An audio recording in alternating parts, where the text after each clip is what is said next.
வணக்கம்.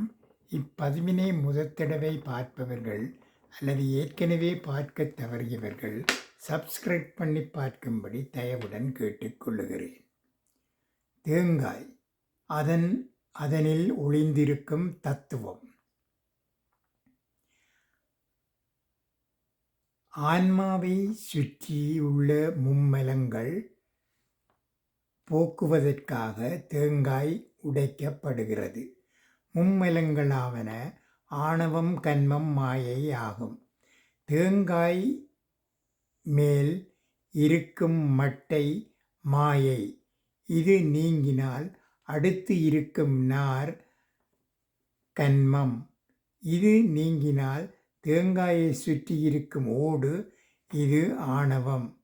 ஓட்டை உடைத்தால் தேங்காய் இரண்டாக உடைந்து வெள்ளைப்பருப்பு தென்படும்.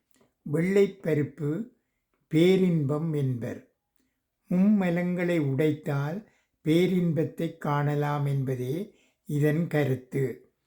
இளநீர் உலக ஆசையின் அடையாளத்தை கருதுகிறது. இளநீர் தன்னை சுற்றியிருக்கும் ஓடு தனக்கு என்றென்றும் பாதுகாப்பா என்று நம்புகிறது.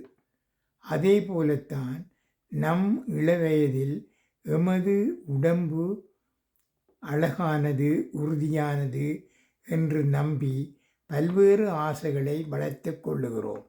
இளநீர் வற்றும் போது தேங்காயின் பக்குவத்தில் இரண்டறக் கலந்துவிடும்.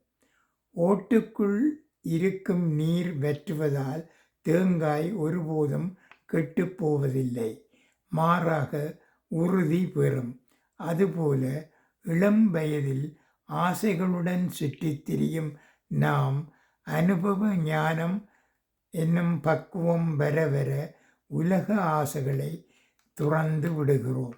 இதுவே தேங்காயில் ஒளிந்திருக்கும் தத்துவம் ஆகும். நன்றி, வணக்கம்.